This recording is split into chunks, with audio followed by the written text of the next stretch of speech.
Most coastal states in Africa were once epicenters of the transatlantic slave trade. Their shores offered the perfect docking points for slave ships, where human cargo was loaded and sent across the Atlantic. In this episode of our Untold Stories of the Slave Trade, we journey to Bunce Island in Sierra Leone, a place where the echoes of that painful past remain untouched. Bunce Island is a small 1,600-foot stretch of land located 20 miles up the Sierra Leone River from Freetown. Today, it remains silent. Its ruined walls, overgrown trees, and empty courtyards serve as a haunting reminder of one of the darkest chapters in human history. The once bustling site of the slave trade is now uninhabited and deserted.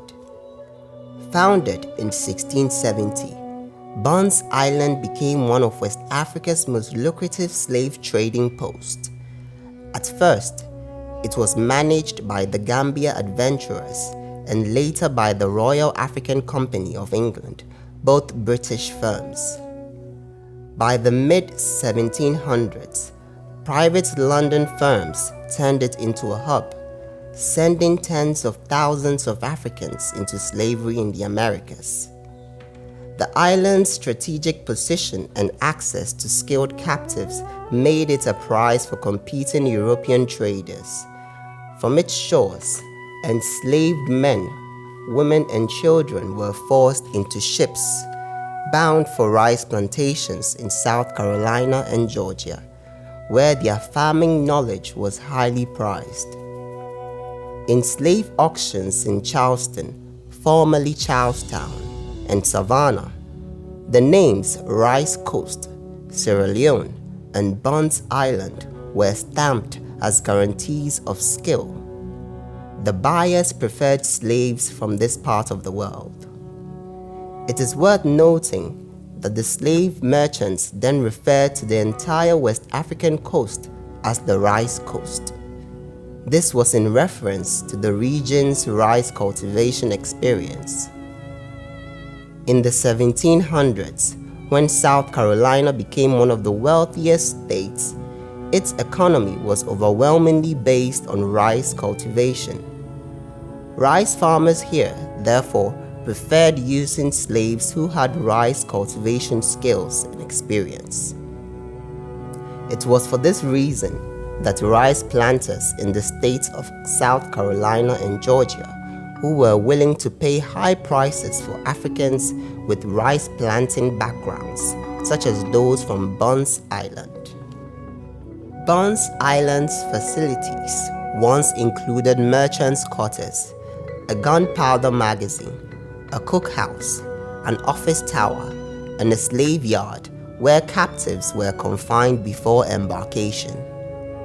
Between 1670 and the mid-1800s, as many as 30,000 people were sent from this place into a life of brutal slavery.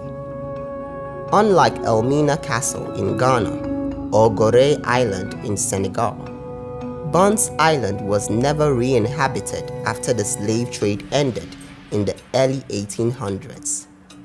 Although slave trading ceased on the island with the abolition of the slave trade in 1808, the occupants of the island only abandoned it in 1840.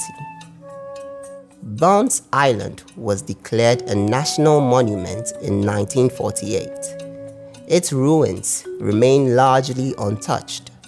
The vegetation, silence, and surviving stone walls preserve a rare authenticity, offering visitors a powerful sense of time and place.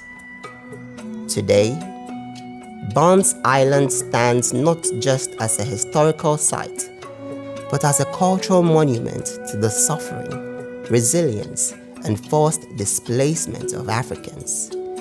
It is a silent witness to the cruelty of slave merchants and the enduring memory of those who endured the Middle Passage.